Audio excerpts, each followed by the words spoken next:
I remember being at the Metropolitan Museum with Marilyn and Dad, but I don't think it's the same day. Well, I remember... It's a different day. Oh, because what I remember about that day was the way she was dressed. We met her. I remember she had beige shoes, beige skirt, beige sweater, and the hair was beige. Okay, she was standing on the east side of 85th Street, and we're going into the Metropolitan Museum. Oh, I definitely wasn't and we're crossing, You weren't there? No. Dad and I were crossing the street, and this woman standing on the corner waiting for us. I didn't know it was Marilyn, but I just knew we were going to meet a friend of Dad's. And her shoes, her legs, her skirt, her sweater, her face, and then her hair were all one color. One color. No. And it was incredible. To me, it stayed with That's me what girls would remember. Yeah, because it set a pattern for life where this is how smart she was, that it coordinated beautifully. Yeah. It went very well. Yeah, I think it elongated her. Yeah, and she looked. But to me, because she was pretty short. We're dark hair, short. and Not when you're 10 years old. She didn't seem short. And not when you have heels like that. No, but she seemed like the perfect blonde angel. Yeah. To me, because I'm dark. And so excited about going to the museum with us, and we had the tour. Sam gave us the tour as we did almost every Sunday of our lives, where we went to the Met. Talk about how she was. Yeah. The foyer's up there. No, museum at the Met. Let's go back into this ages that you were and seeing this woman. You're a kid. You're a kid. A 9-year-old kid does. You'd see her like this angel goddess. But at being 15 and 16 years old, I was about 15 or 16, and it really was. Start again, because I was talking. Well, I guess I was about 15 or 16 the first time I saw her. Mm-hmm. And the way she was dressed and her whole demeanor held such an impact on me because of my age and getting in, she was like a role model. I said, oh, this is really, I'd like to be like that. Which was wonderful. To pursue that just for a moment, there's a great deal of, I think, a sort of feeling of a lot of people, and she felt that women didn't like her, that she, and this is sort of Gloria Steinem's track, who's in this film also, that it took women a long time, sort of till women's movement, to be able to feel and understand that she was vulnerable and to have some way of identifying with her. And yet, I think, to be 15 or 16 years old and to come across Marilyn Monroe in your life in a normal way must have been great. Well, I don't even think it was the name Marilyn Monroe. Yeah, it was more the person. I don't think Monroe. I focused that she was Marilyn Monroe. That was later on. But I think in our family, my mother loved her. So that carried over. That's true. I always thought of her as a friend of my mother's. Yeah, we heard wonderful stories, family stories. And my mother was always on the telephone talking to her. Yeah. So to me, she was just a friend of Mom's. Right. And what really interested me was when she married Joe DiMaggio. I said, and now she's really somebody. That was impressive to me. And we got this is to a go woman that married Joe to DiMaggio. the old-timer games and sit in the seats. Well, wait, I'd like to go back to that, because I remember you telling me when we talked the other day that to you she was a friend of your mom's, and she was not tall. She was not even... She was not tall. To me, she was kind of a little chubby even. Well, when she wasn't working, she was a little chubby. But when she had to do a film, she slimmed down. Yeah. But that's like normal. Yeah. It really is. But you said to me this, that she wasn't glamorous at all. She wasn't... Well, not when I first met her. The first time I met her, we'd been waiting outside for like an hour downstairs, and finally we went upstairs to meet her. I was with my dad, and she enters the door, and she's wearing a towel, and she's holding a glass of champagne, and all I could think about, wow, she's married to Joe DiMaggio. Lucky guy. That's all. That was impressive to me. That's my impression. Yeah, that you impression, were a teenager. Yeah, I was like 17. 17. And that's what stays with me.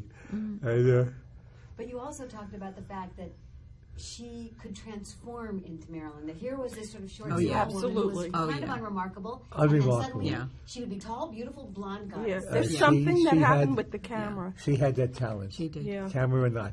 When you looked at it, as a photographer, when you looked at it through the camera lens, the face would transform.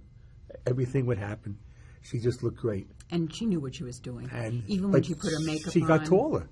Everything. She stood differently. Yeah. She became Marilyn. Yeah. It was a persona. Yes, and she was married to Joe DiMaggio. And then she was married to Arthur Miller, and you knew all of it. You Yes. saw all of it. Yeah. We were there for I was more also. impressed by Joe DiMaggio. Of course you were. Of course you were. Let's back up a little bit and talk about your dad. Let's talk a little bit about who Sam was and because Sam was around her for a long time, and I think very much a soul partner to her. I mean, he's a Right. good friend to her. and Yeah, he was. protector Well, of when her. he worked on Viva Zapata in California, she was his driver. Sam never knew how to drive. She was out of work. She wasn't working. She was the girlfriend of Elia Kazan, the director. And she used to drive him to the studio every day and location every And day that was because the- he couldn't drive. He That never was the had a beginning license. of their relationship. And that's how they became such good friends, I think, that period of her life. And what was the year of And that? that was That would be about 51. 51. 51. Yeah. So that was really sort of the beginning of I mean, she'd maybe just done Asphalt Jungle. Certainly they were aware of her around Hollywood at that point. And she was a lovely young starlet. Yeah, and but she was out of remember, work. I remember him telling us about her, that she was this lovely young starlet, and that's the way he thought of her, and a good friend. And then when she came to New York was when we got to meet her, and Edie has the same birthday, so they celebrated their birthday together. Which is? June June 1st. 1st. Is it unfathomable to you that she could be conceivably, had she lived, she would be 80 this year? Well, it's hard to believe because she's still, 36? Yeah. She's still 36. She's still forever young. Yeah.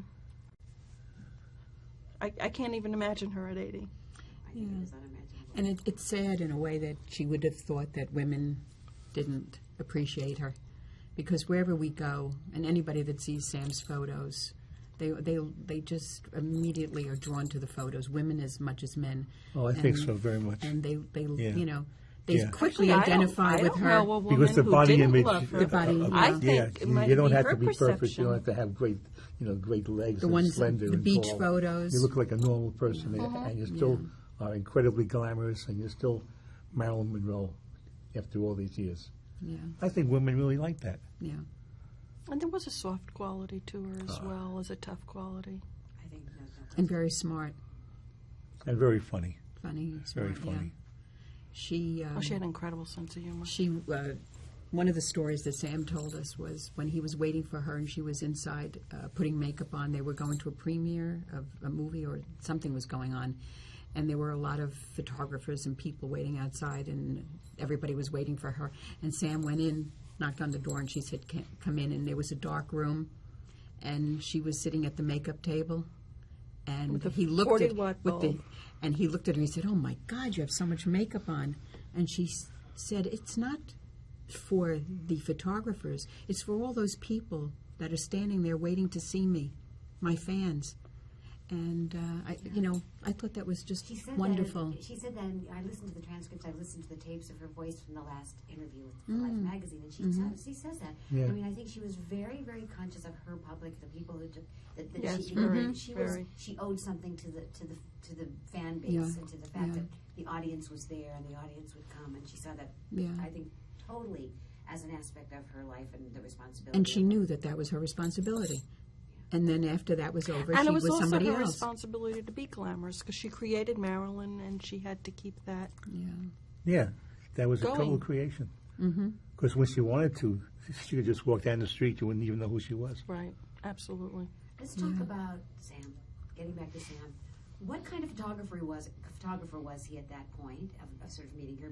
Clearly he was around celebrity, he was around movie sets, but as I told you, he is spoken of in such lovely tones by every photographer that seemed to have been working at that time.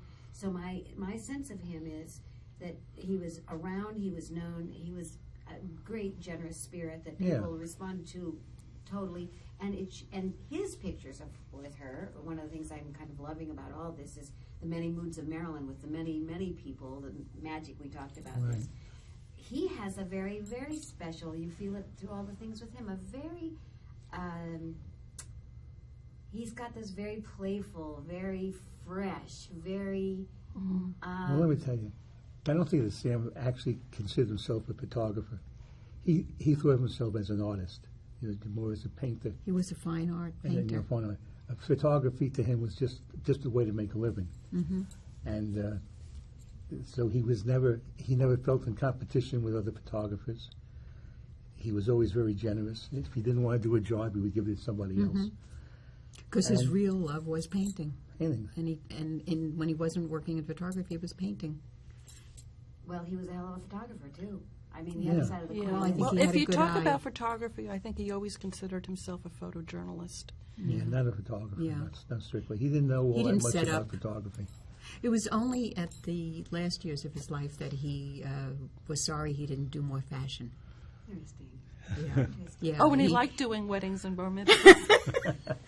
Yeah. Friends. Well, see, the other way, that's what I'm saying. There's a snapshot quality in what Sam has with Marilyn. What you feel like is, this is just another member of your family. He thinks you're cute. You're romping on the beach with your husband. You're doing this. You're doing that. And Actually, that's, he was a that's friend. the key. Yeah. That's the key to the photography of anybody.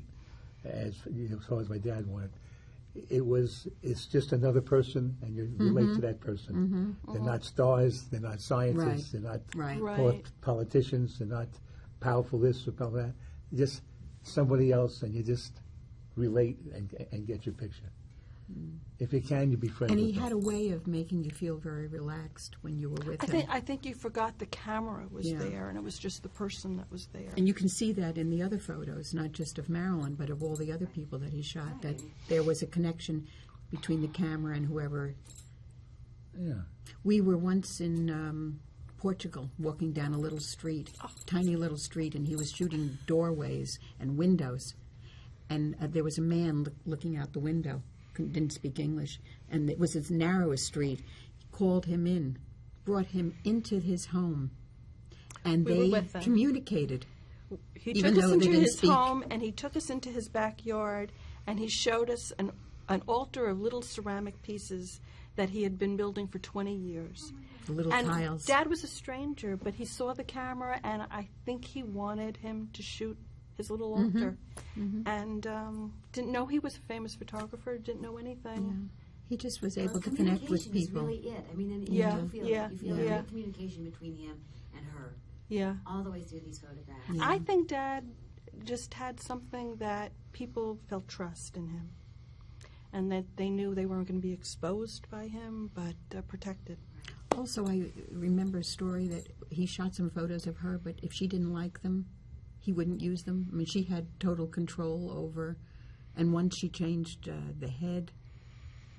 She changed.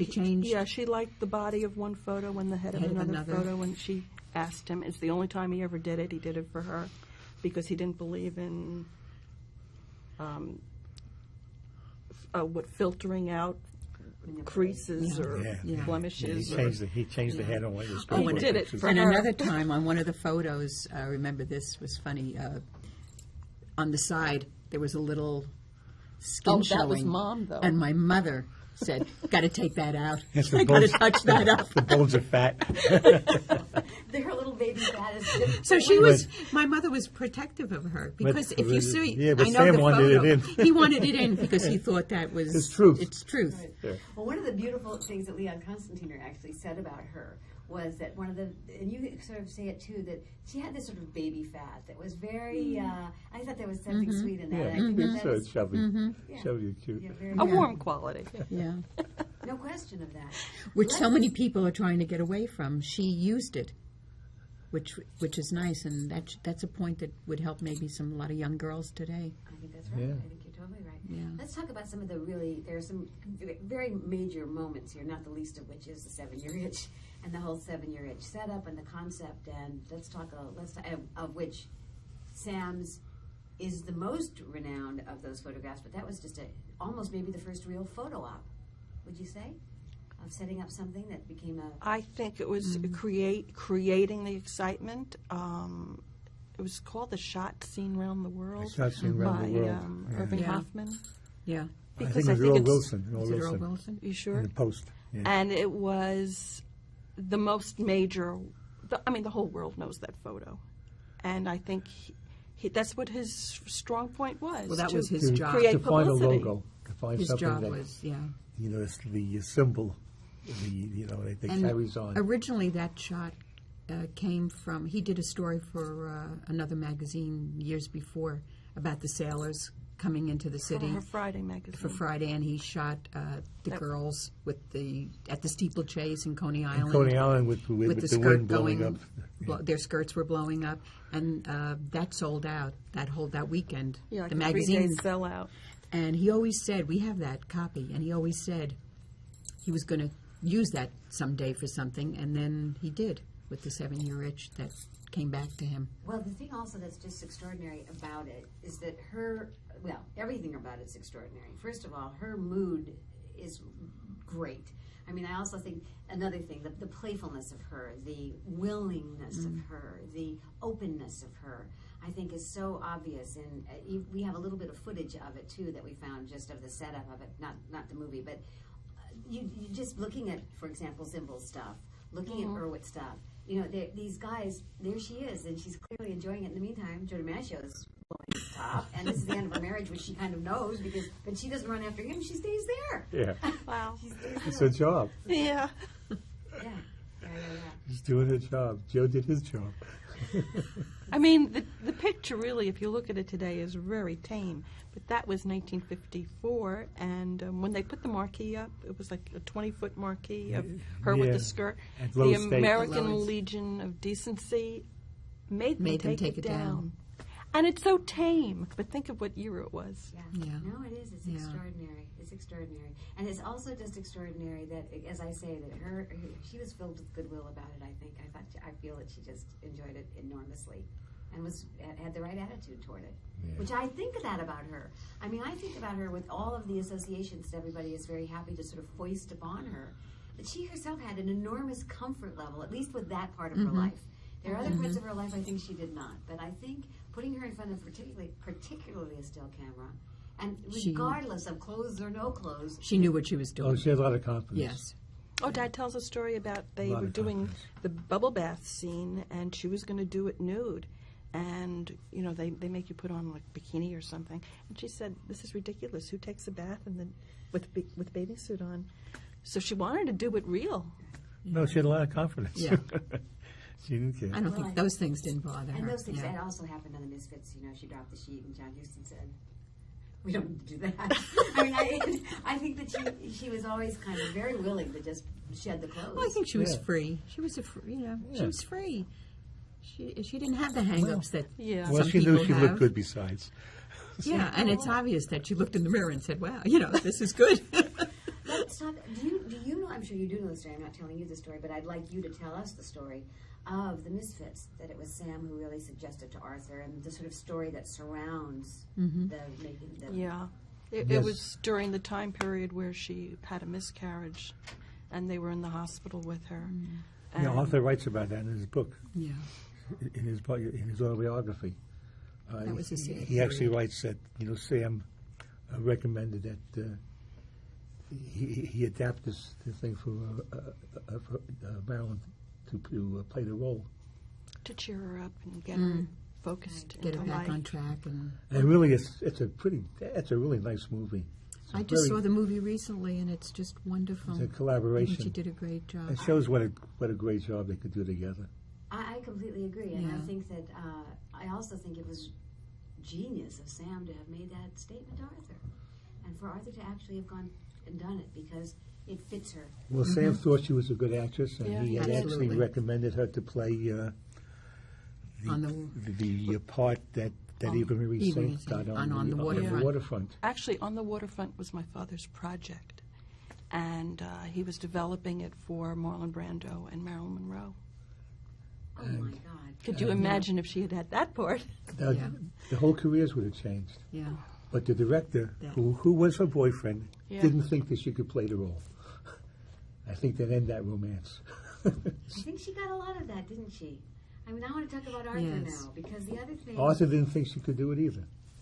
Well, once she's created Marilyn Monroe, and she is the sex symbol, and she is gorgeous, Yeah. they don't take you seriously Her anymore. men So didn't she take had her a seriously. fight to become taken seriously. Mhm. I think that's what Dad admired about her, that she But fought that the part, studio. that was supposed to be her part. And there was really nobody in her corner. And she there lost was, it. there was nobody behind her in those days. That women were just starting to speak up and then she went against the studio.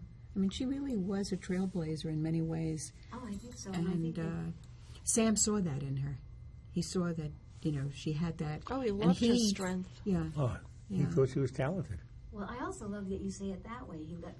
This is the first time I've heard the word strength attached to her. Oh, well, she was. She fought an entire studio, and she got suspended for a while, and she held her ground, and she's like one of the first that did it. And I think other people in that circle saw that in her. The people that were close to her saw that she had that strength. Yes, I mean, I think it's just using that word is great as opposed to even tough. Strength is a totally different kind of concept, than to say she was kind of tough. But then there's this other side of her too, which was so insecure. Vulnerable. And so then sort of became the demise of her on another level. And also she was searching for a family. She wanted a family. And I think it's obvious because she attached herself to us for a while as a family. And the Rostons. To Rostons, the to the Greens, Strasbergs, to the Greens. So each of these families all had a connection with her. Yes, it wasn't just the man, like Sam or Lee, but it was the entire family. Yeah. Right. She adopted families. Clearly. It's kind of sad. It is sad. I mean, And I think that was the sad part of her life. Yeah. And she had that part, but then she had the other part, which was the star. Oh, and she could change back and forth. But can you imagine how exhausting that must be for a person to have to go to work and be this way and then come home and the reality of your life and the sadness? And I'm also kind of feeling, she made the comment that Marilyn Monroe is an albatross that she carried with her for her whole life. I mean, I feel like That's probably true. She was kind of she kind of had a push-me-pull-you relationship with Marilyn Monroe.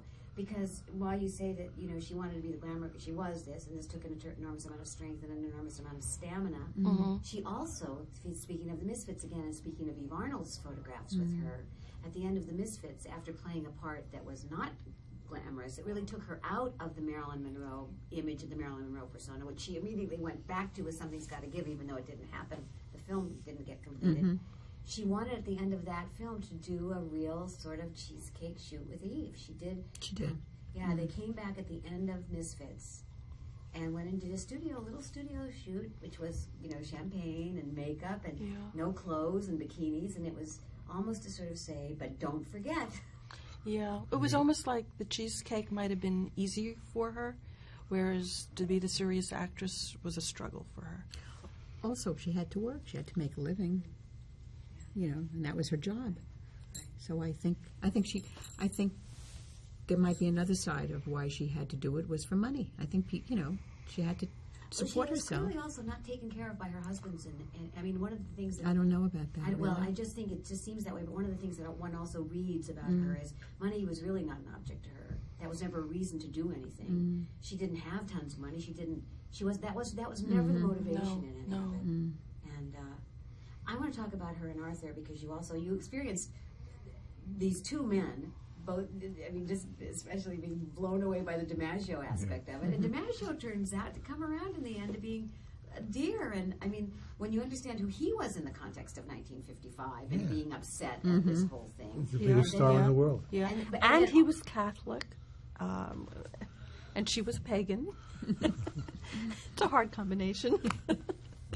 It is a hard combination. But I mean, here's the guy who doesn't get it. The guy who should get it doesn't get it. I mean, the smart guy, the brain, the person who should be able to understand creativity, should be able to understand desire for success. Do you think possibly being so much in love with her just kind of blinded him to that other side, that he should have gotten it, but he didn't?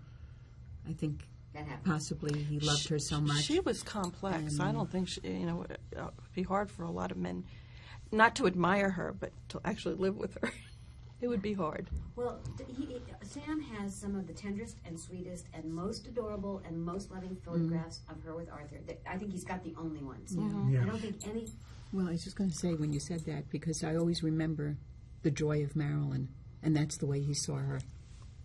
So maybe that's why, because he always saw her as joyful. Even though he knew that there was another side. Of course, we all have that.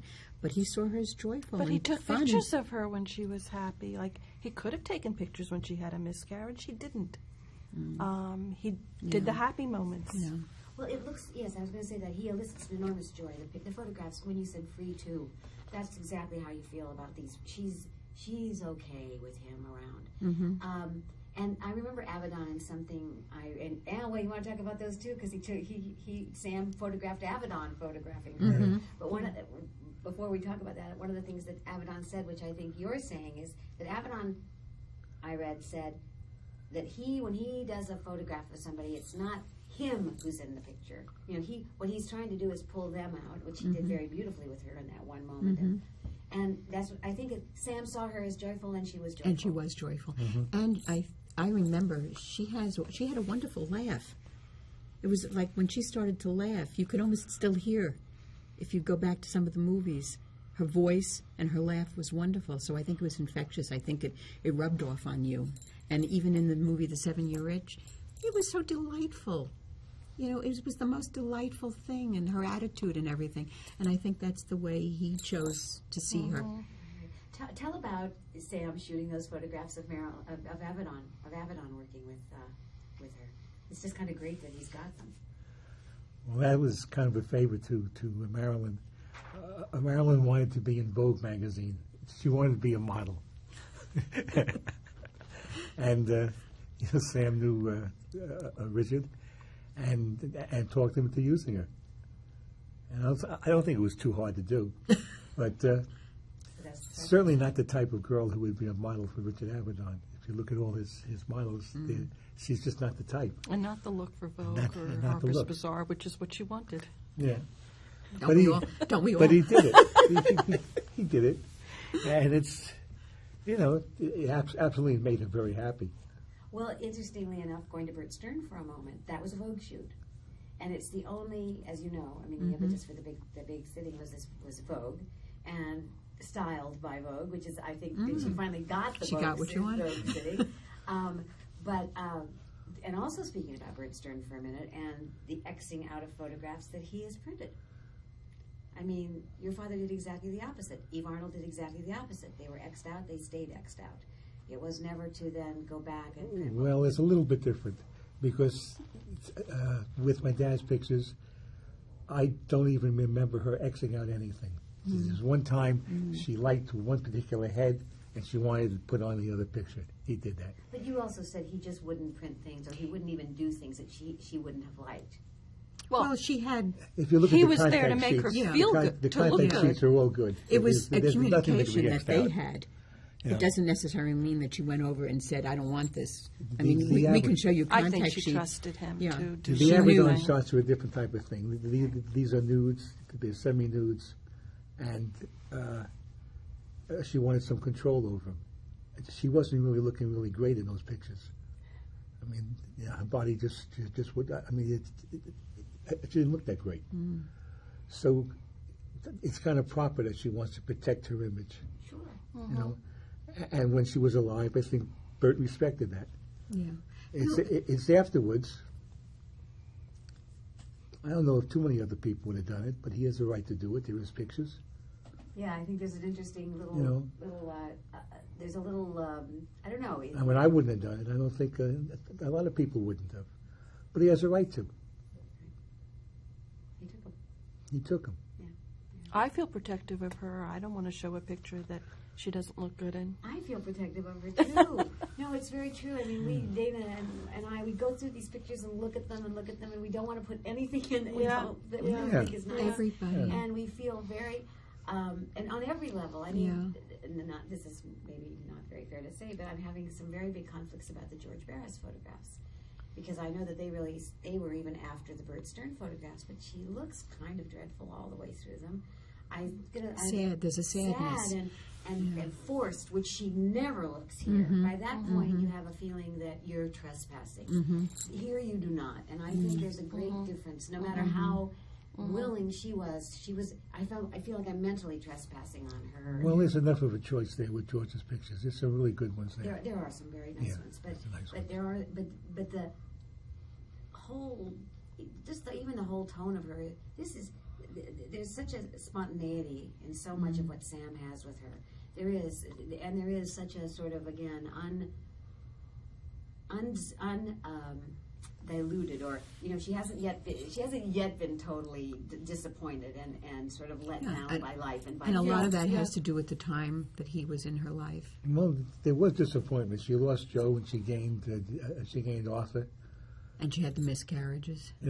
But the times change. Right. But she was also, during that time period between the two men, she was exploring herself. And she was learning about New York, and it was an exciting time in her life. Well, sad, but exciting. Yeah. Right. Well, the New York era for her, I think, is just wonderful. Fantastic. I think she blossomed in New York because it has a different pace than California. And she wanted to learn. Yeah, she wanted to be taken seriously. She wanted to learn, and that's what we remember a lot because we did some things with her as a family, and she wanted to learn about what was going on, the culture of being here in New York, the theater, the music, the art. So, Sam always thought she was very intelligent. Yeah. And that not educated, but really intelligent. Possibly Hollywood didn't give her enough credit. Smart woman. But she read a lot. Smart and funny. Smart and funny, yeah, absolutely. You watched... What else could a man want? But as you say, maybe not necessarily. Well, and Arthur says it very interestingly in my Misfits film. When we did that film, first thing he said to me was, "I won't talk about Marilyn," and I said, "That's totally fair," because I had a million people to talk about Marilyn anyway. I actually felt it's fair. If somebody says to you that, absolutely. But then when we did the shoot, I said to him, "I'm not trying to do a trick on you. I would never ever do such a thing." I said, "But can we talk about Rosalind? You wrote this character for this woman, and this character embodies certain things." And one of the things he said about her about Rosalind was, this was a woman who had many men in her life, but had no man in her life. That she couldn't keep a relationship. That she couldn't somehow crack that. And I think that was very descriptive of her, not just this character. Yeah, probably bothered him too. Yeah, but she picked. She picked strong men. Had she not picked such a strong character, maybe they could have bended a little bit to her. But, it was like two bulls fighting together. Well, as I say, going back to... Do you remember her with... these pictures, again, getting back to the Arthur pictures, they're just the only pictures. They're so great. And he looks like a different guy in these pictures than he does in anything else, too. It looks like a very sweet period. He looks a little warmer. Yeah.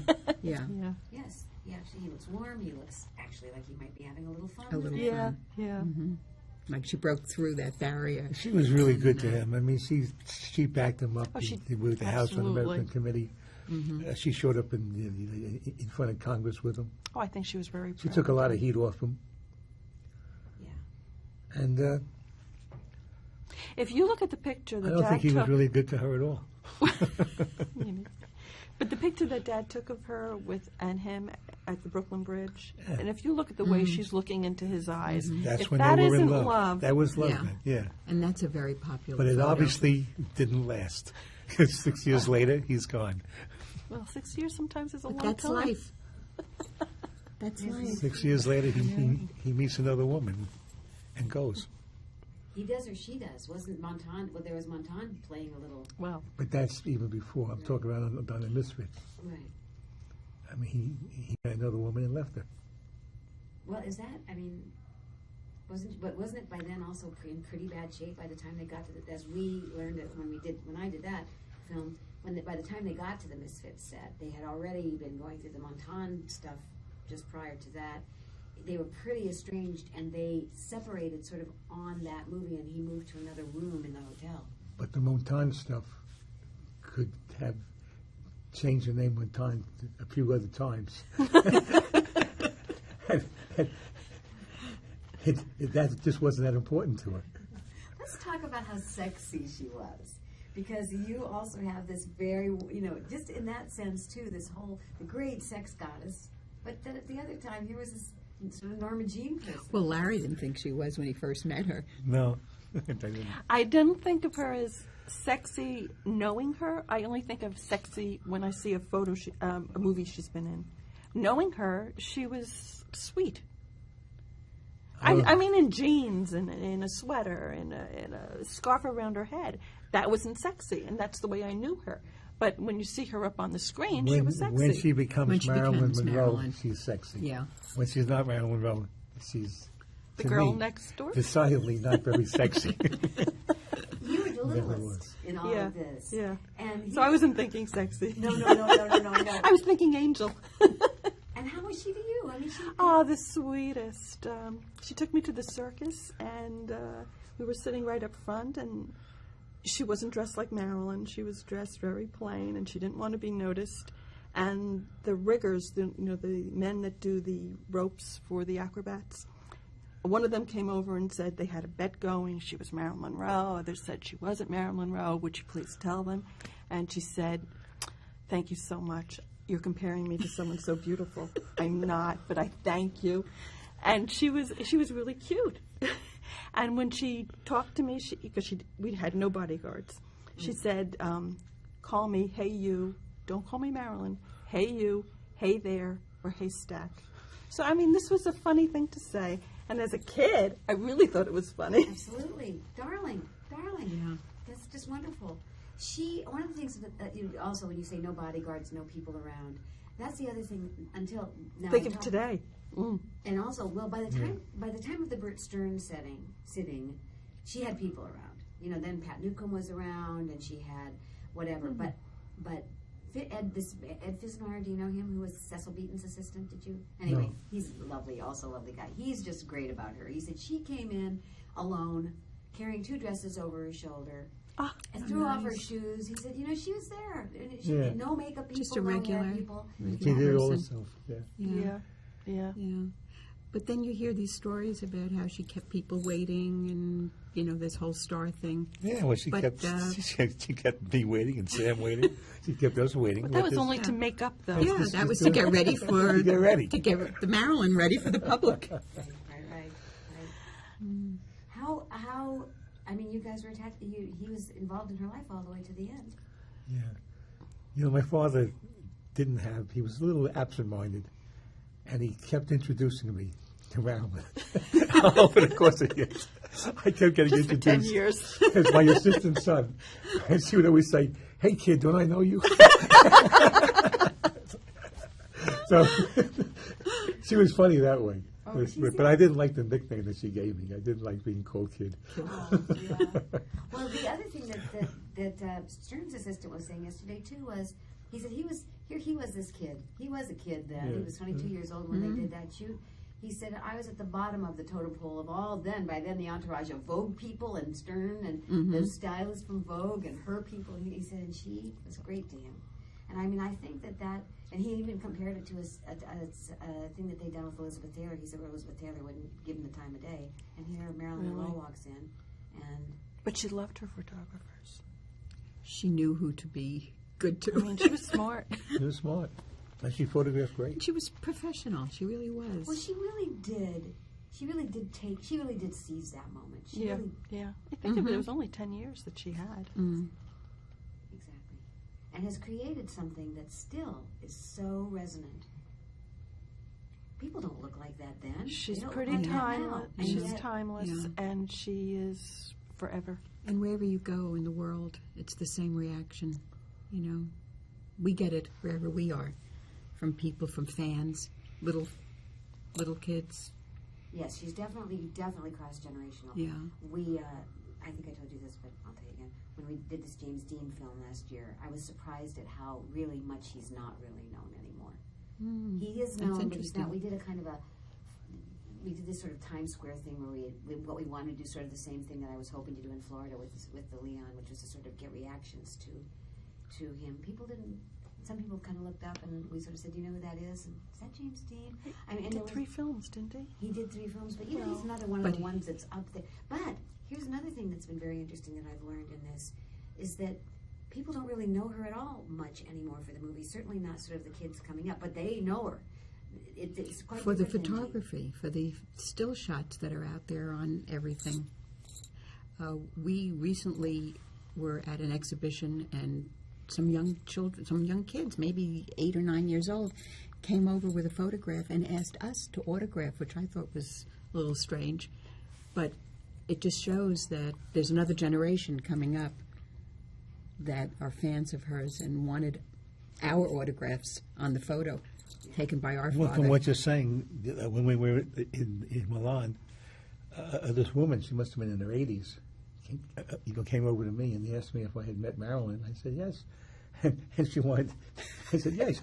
I actually shook her hand. She wanted to touch my hand. Isn't that I that's don't really know. lovely? I don't know. You know, it's really powerful. I don't get it. It's such a And I tribute. know. I mean, I know her. I knew Yeah. her, but to be unloved by people that didn't know her.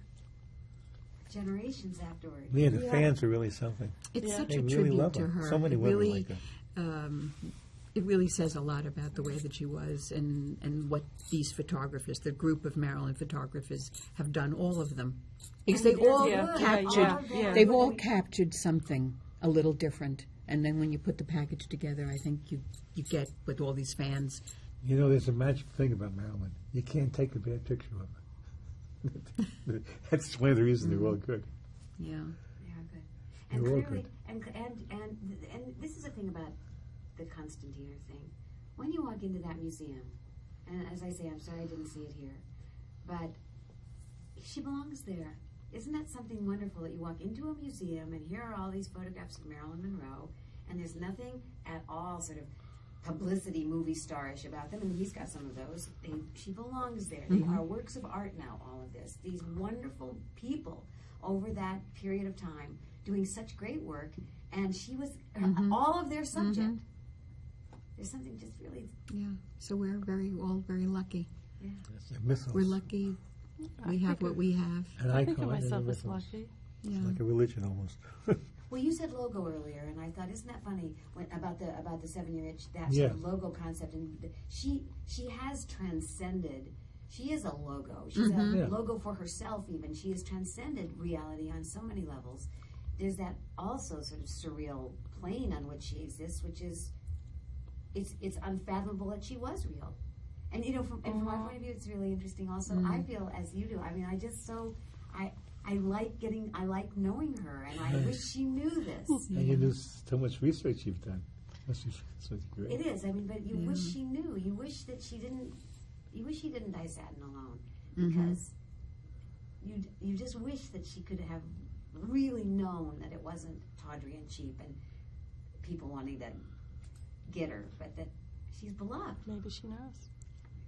Some people think she does. She is beloved. I do too in a little So, way, but you know, you always. Let's leave it open. Have we missed anything? Have you any little recollections I don't know that I'm not mining that you? The stories. No. Yes. I remember a lot of phone calls. Oh, we have a phone. Let's There's talk her about bubble, No, her it's bubble just- bath story. I mean, just the same kind of stories that just show you how clever she was. Oh, there was you this know, thing. She took a bath Right. in ice cubes because she wanted to firm up the She body was before fighting she got into gravity. before she got into the gown. So my mother and father were in the next room, and they were waiting for her. Another time where they were waiting, and she said, "I'll be out in a little while. I'm just doing my ice cube bath." I mean, we would hear these stories, and I Yeah. think I even tried a But little you know bit of what? that once. She didn't like to wear underwear, so the ice cubes were her form of brassiere, I guess. How long could that last? Well, when you work out with weights, it's going to last. And she used to do exercises with the broomstick, and she used to wear her jeans into the ocean, Oh. so they would form against her body. And we have a great photo of her in jeans, which I think is one of the best photos. She used to go to the Santa Monica beach with her jeans. She'd buy a pair of jeans and then go to the beach and go in the water and then let them dry On her, on her. She was and they small to formed to begin her with. shape. And Sam took a great photo of her, and I think it's a great logo for jeans. It is. Well, there's also that Philippe Halsman one where she's lying on the with the barbells, the dumbbells. Yeah, she worked out. Yeah, and apparently she said the same thing. She was trying to beat gravity. Yeah. Right, you know, that she. I think she was resourceful and great and, And, enterprising. My mother used to talk about the telephone calls, but my mother was a great cook. And she used to make the best chicken soup. And I know this one time she brought it to the hotel for her. And I don't know what period that was, if it was DiMaggio period or Miller period, but something was going on, and my mother's cure was the soup, the chicken soup. In the soup. But I would expect that was something that she was quite loving. That kind of tender sort of care and thought. Mm-hmm. Daddy said that she had called Billy Wilder, and he wasn't home, and Audrey picked up the phone, and she said, "Where is Billy?" And she said, "It's not home." And he said, "Well, you tell that son of and I'm really, really mad." It was worse than that.